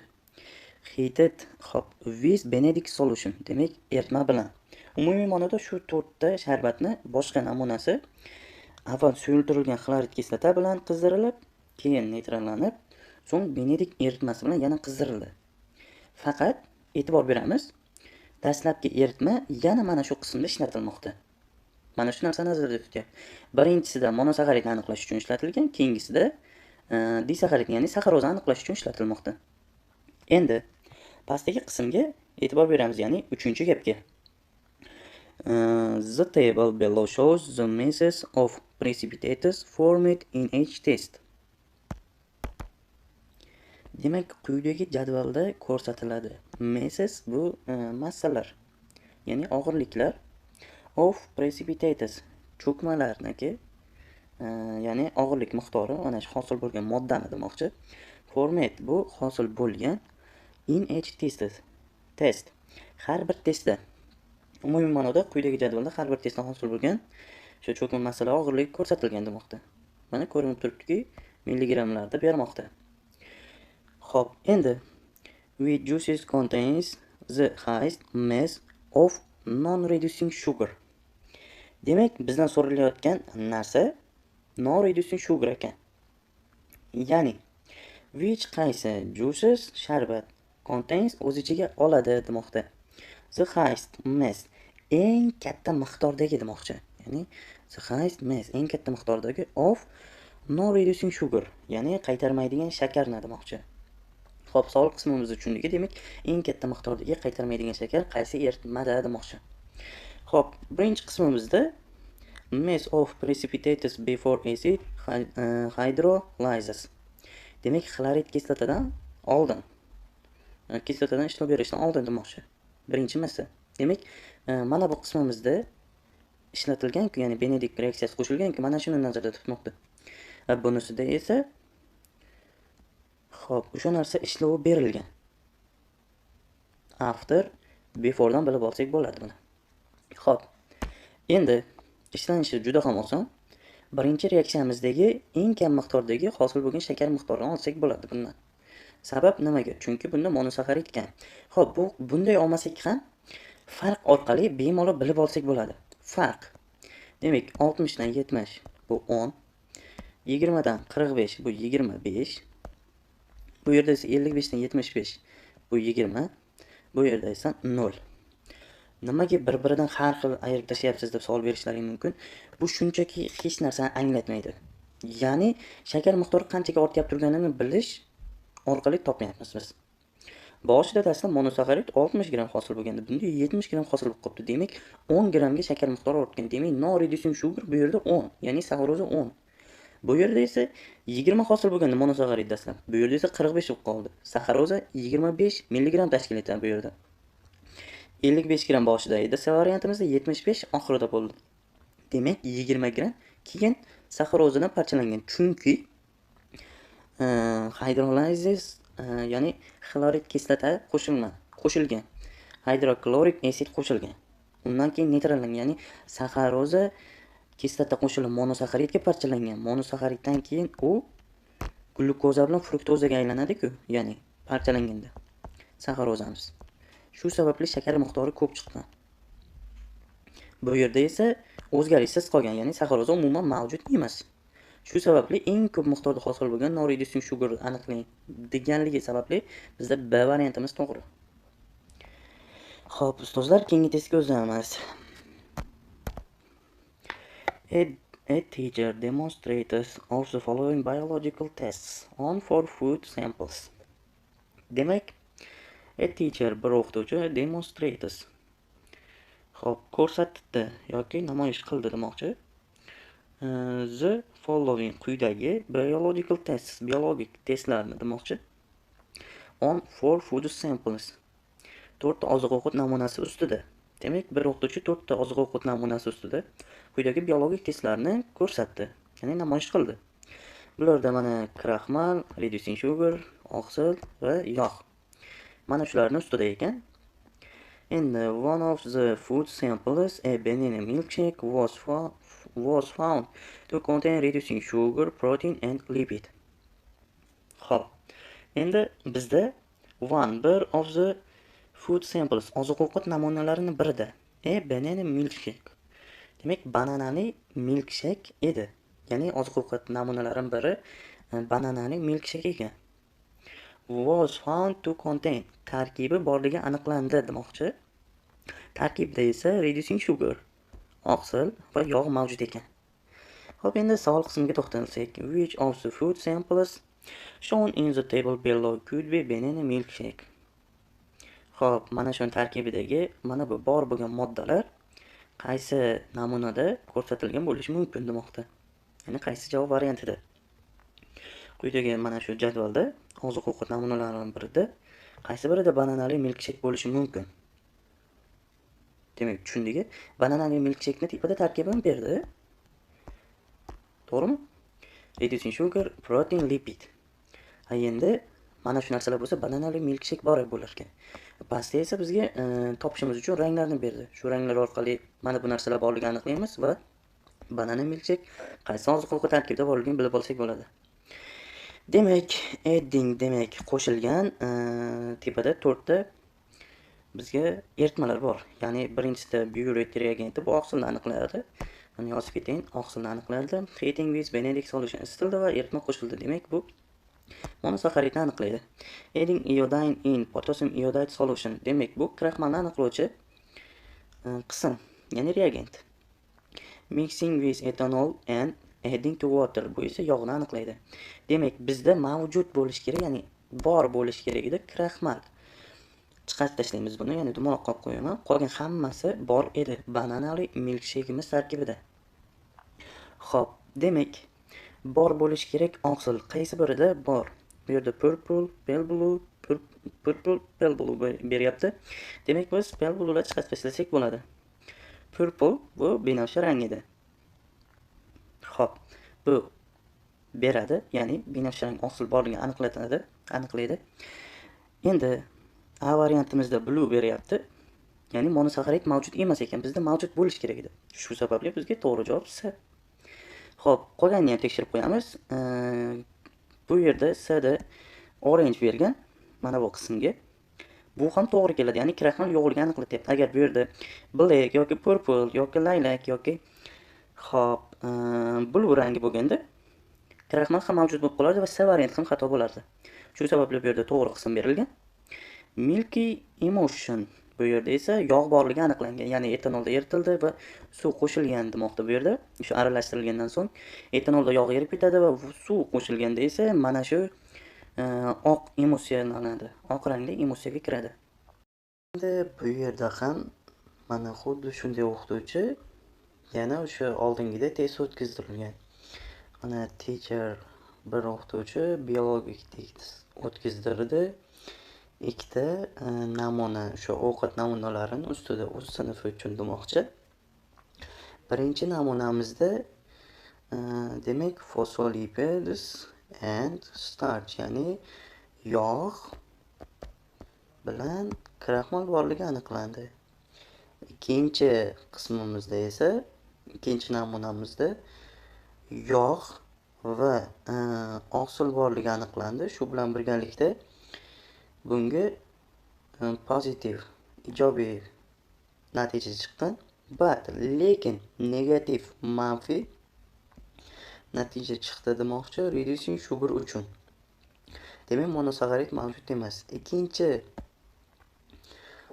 namunamizga bizda lipid mavjud, yog', ya'ni oqsil mavjud, monosaxarid esa mavjud emas. Xo'p, yaxshi. Endi variant qismiga to'xtalib o'tadigan bo'lsak. Bizda demak 5 ta ko'rinishda qism berdi bu yerda. Xo'p.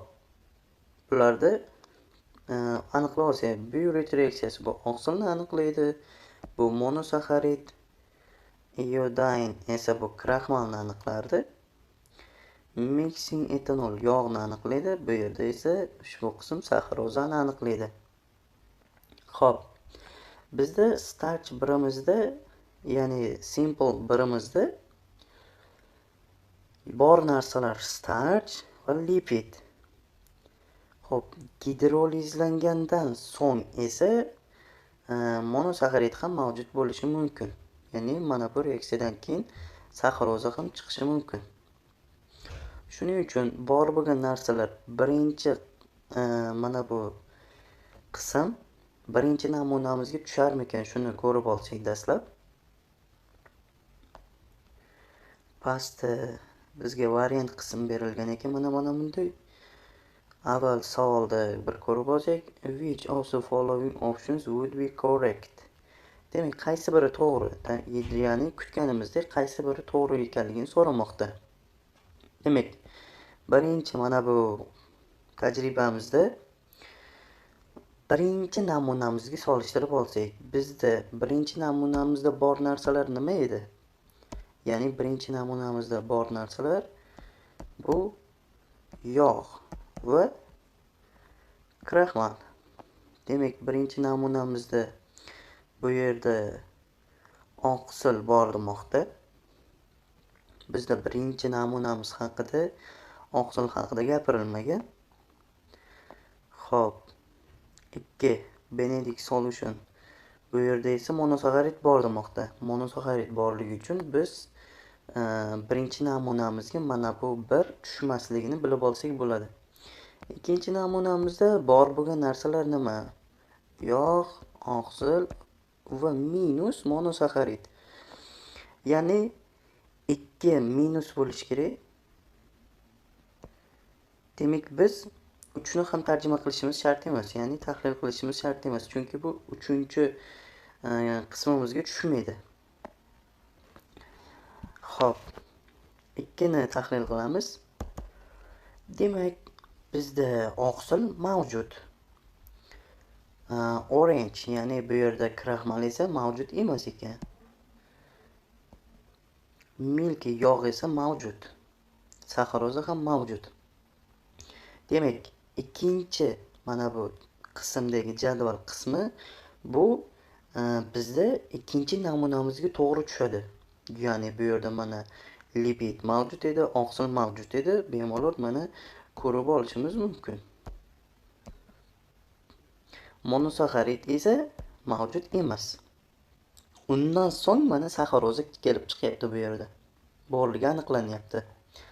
Xo'p, demak, ikkinchi namunamizga, sample'imizga ikkinchi jadvalda mana bu qismi to'g'ri keldi.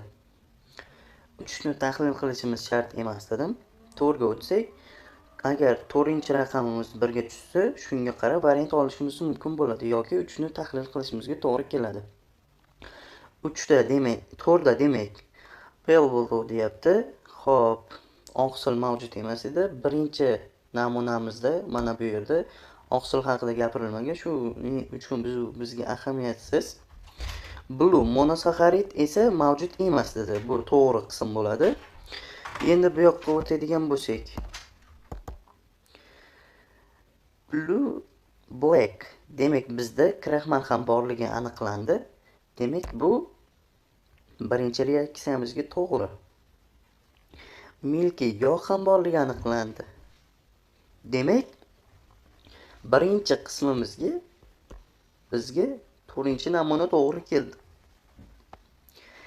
Bu yerda esa mana bizga mana shu variantni aniqlab qo'ysak bo'ldi. Demak, B variantimizda shu narsa ko'rinyapti. Birinchi namunamizga 4-chi jadvaldagi qism, ikkinchi namunamizga esa ikkinchi jadvaldagi qism to'g'ri keldi. Keyingi testimizga o'tsak. Birch trees can be dipped to extract a solution from their CO2 elements. Xo'p, so'zma-so'z tarjima qiladigan bo'lsak, birch trees bu qayin daraxtlari demoqchi. Can be dipped, teshib olingan. Xo'p, sharbat chiqarib olish uchun, ya'ni to extract, xo'p, ajratib olish uchun. A solution, bir eritmani. From their CO2 elements, ularni elak naychalaridan. Xo'p, umumiy ma'noda qayin daraxtlari elak naychalaridan shu teshilibdi, ya'ni sharbat ajratib olish uchun.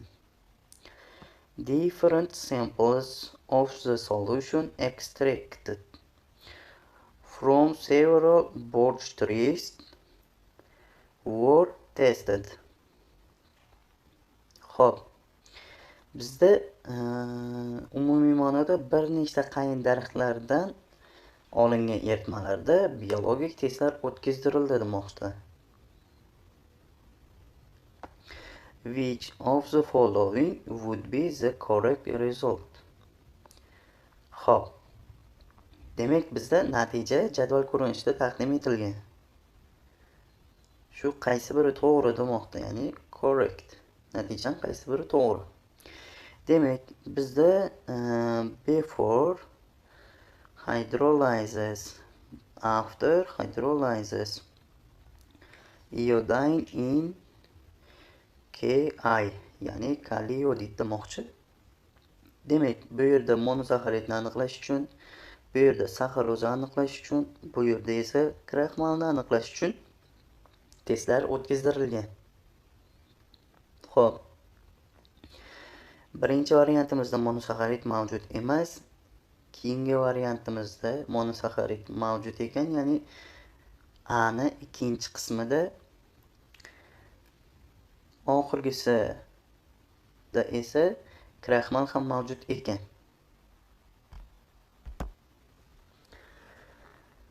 Demak, kraxmal borligini aniqladik.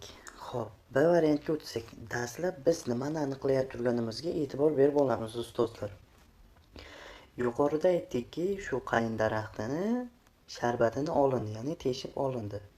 Dastlab e'tibor beradigan bo'lsak, o'zi uni postidan, ya'ni tirik qismdan asosan shu yerdan teshib sharbati olingan, ya'ni suvi. Namuna deylik, mana shu namunasi olingan.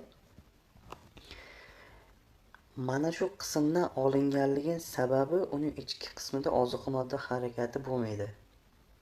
Oziq-moddalar to'planishi mumkin eng ichki qismda, lekin asosan floema qismida oziq-moddalar harakat qilishini bilasizlar. Xo'p, floema qismda qayin daraxtida, umuman qayin daraxtida emas, boshqa daraxtlarda ham asosan monosaxarid emas, disaxarid, ya'ni saxaroza toshiladi. Chunki sabab nimaga? U noreduksiyalovchi shakar bo'ladi va tashilishi oson. Bundan tashqari turli xil reaksiyalarga kirishmaydigan disaxarid hisoblanadi.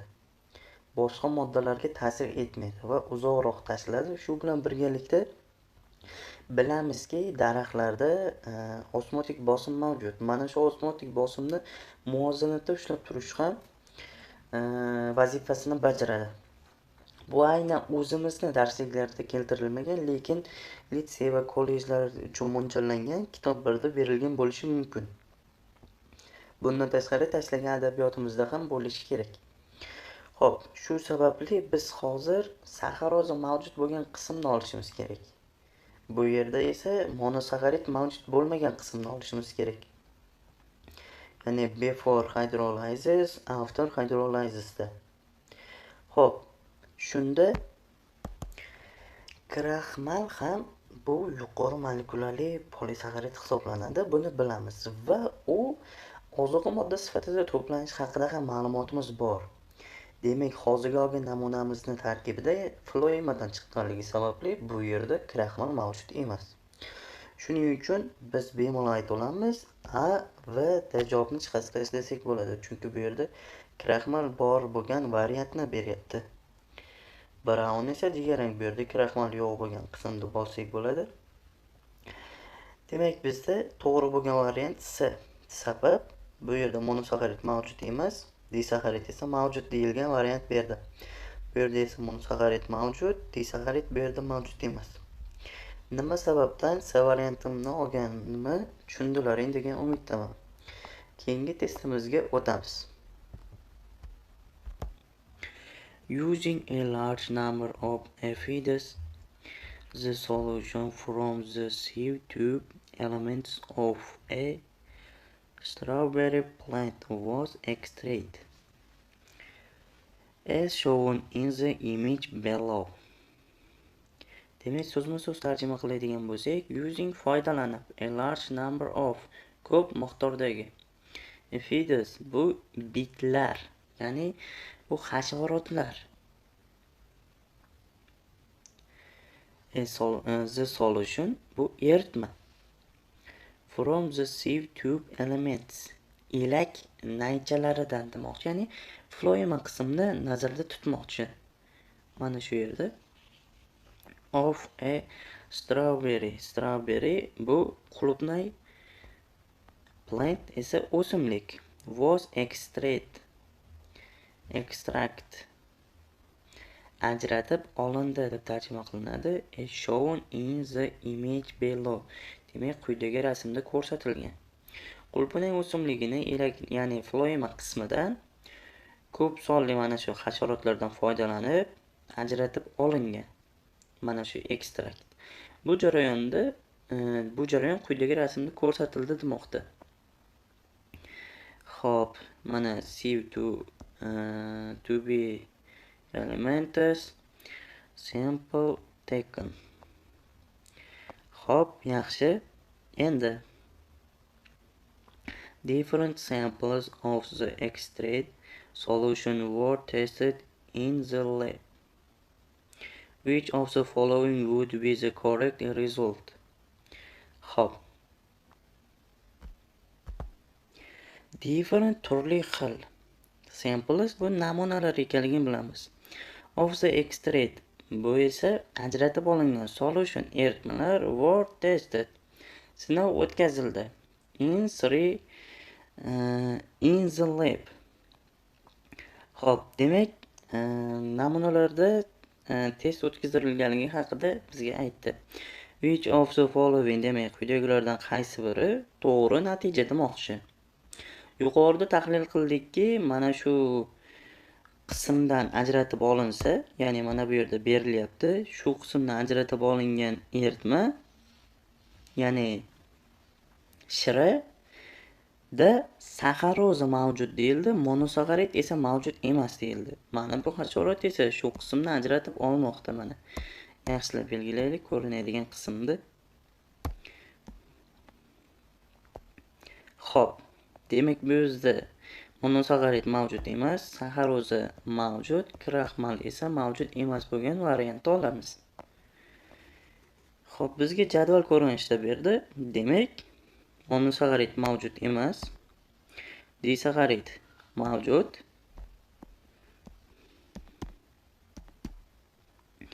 kraxmal esa mavjud emas bo'lgan variant bu D variant. Keyingi testga o'tsak. A sample solution underwent a series of biological tests to determine the substances present in the solution.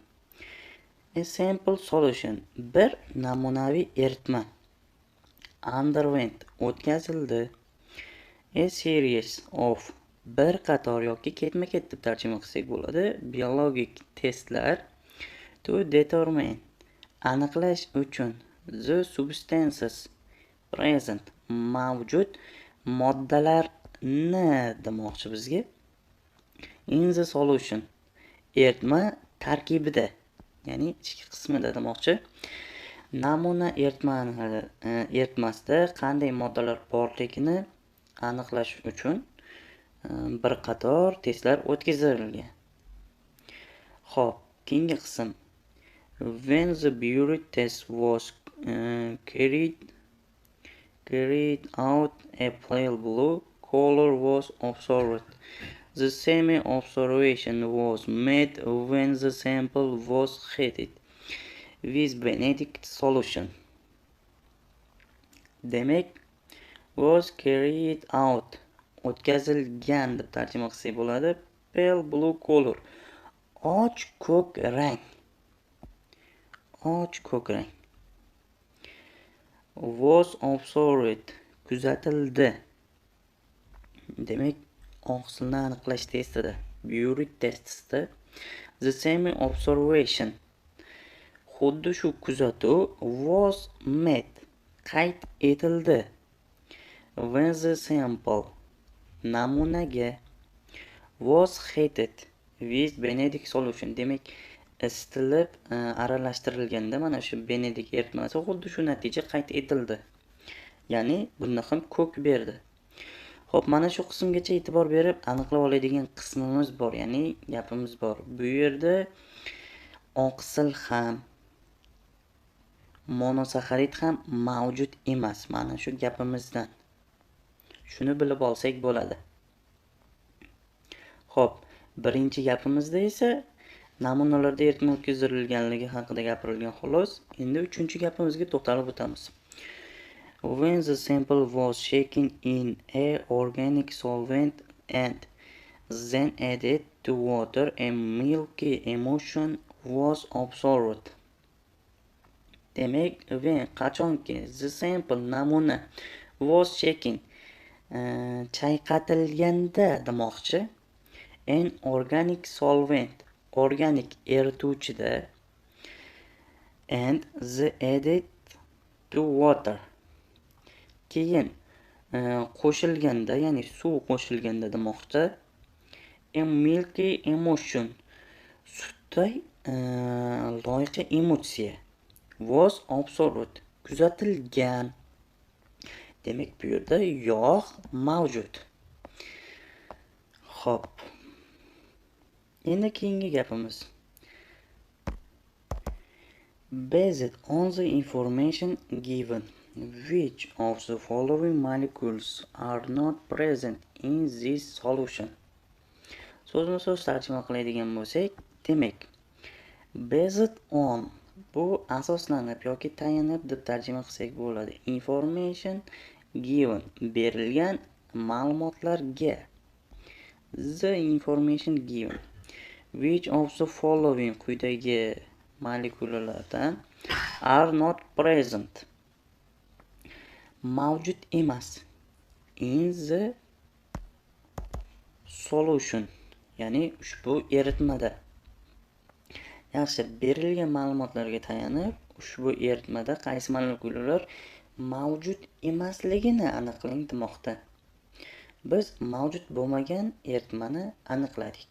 Ya'ni bu yerda monosaxarid va disaxarid mavjud emasdi. Yog' esa mavjud. Xo'p. Keyingi qismga o'tsak endi, bu yerda bizga ko'rinib turibdiki, tuzilish jihatidan berildi. Bizda birinchi ko'rinish. Xo'p. Kraxmalni tuzilishi. Ikkinchi tuzilishimiz esa bizda bu fruktoz, ya'ni monosaxarid. Uchinchi tuzilishimiz bizda yog' kislotani tuzilishi bo'lishi mumkin. Mana bu yerda glitserin skeleti va yog' kislotani ko'rib turibmiz. To'rtinchi qismda bizga 3 ta serin bir-biriga bog'langan qismni ko'rsatilgan. Xo'p, shunda bu yerda yog' mavjud, oqsil mavjud. Bizda yog' bo'lgan narsani aniqlashimizni so'ralgan, shu sababli bizda 2 va 4. Shunda B javob. Keyingi testimizga o'tsak. Two solutions, one containing glucose and amylose. Other containing starch and sucrose were tested with a variety of reagents to confirm their identity. Xo'p, endi ustozlar mana shuni so'zma-so'z tarjima qilsak, two solutions bu xo'p, ikki xil eritmalar demoqchi. One containing ulardan biri o'z ichiga olgan glyukoza va amilazani. The other containing ikkinchisi esa o'z ichiga olgan narsalari starch and sucrose. ya'ni kraxmal va saxarozani demoqchi. Were tested with a variety of reagents to cuneiform, ya'ni bu ikki xil turdagi eritmani reagents, ya'ni biologik o'sha tarkiblarini, reagentlarini aniqlash uchun sinovdan o'tkazildi. Endi keyingi qism. The table below shows the results recorded following the outcome of the biological tests. Demak, quyidagi jadvalda shows ko'rsatadi. The results recorded yozib olingan natijalarni demoqchi. Following the outcome of the biological test, ya'ni biologik natijalardan so'ng. Which row correctly identifies the two solutions. Demak, which row qaysi qator correctly identifies to'g'ri aniqlaydi. Bu ikki eritmani demoqchi. Endi bizda natijalar bu yerda ko'rsatib o'tilgan. Demak, birinchi qismimizda oqsilniki, keyingisida kraxmal, keyingisida esa monosaxarid, keyingisida esa saxaroza. Kelinglar buni yozib olsak, oqsil bu qismimizda oqsil, bu yerda esa kraxmal, monosaxarid, bu yerda esa saxaroza. Bizda shunday holat bo'lish kerakki, ya'ni birinchi eritmamizda bor bo'lgan narsalar, ya'ni bir raqam qo'yamizda, u teng. Xo'p. Unda bor, ya'ni glukoza va amilaza edi. Shu sababli, ya'ni u monosaxaridda ham, shu bilan birgalikda oqsilda ham plus bo'lish kerak. Birga oqsil va monosaxaridda plus bo'lgan qismini qidirsak, bu yerda ko'rindi. Xo'p, mana demak bizda C variant to'g'ri hisoblanadi. Sabab nimaga? Chunki mana bu qismda aytib o'tildi. Ya'ni birinchi idishimizda bor bo'lgan narsalar nima? Bu glukoza plus amilaza. Xo'p, bu raqamda 1, bu esa 2. C variantimizda glukoza qismi bo'shliq, amilaza esa bor ekanligi aytilmoqda. Endi ikkinchi idishimizda bor bo'lgan narsalar nima? Kraxmal va saxaroza. Bu esa Benedikt testida aniqlanishi kerak bo'ladi. Kraxmalni aniqlash uchun esa biz kaliy yodid eritmasidan foydalanardik. Shu sababli mana bu yerga ikkinchi qismimizni olib tushsak, mana bu yerda kraxmal borligiga plus natija, ijobiy natija, saxarozaga esa ushbu natija, ya'ni natija yo'qligini ko'rsatyapti. Shu sababli bizda C variantimiz to'g'ri. Qolgan qismlarga esa e'tibor berishimiz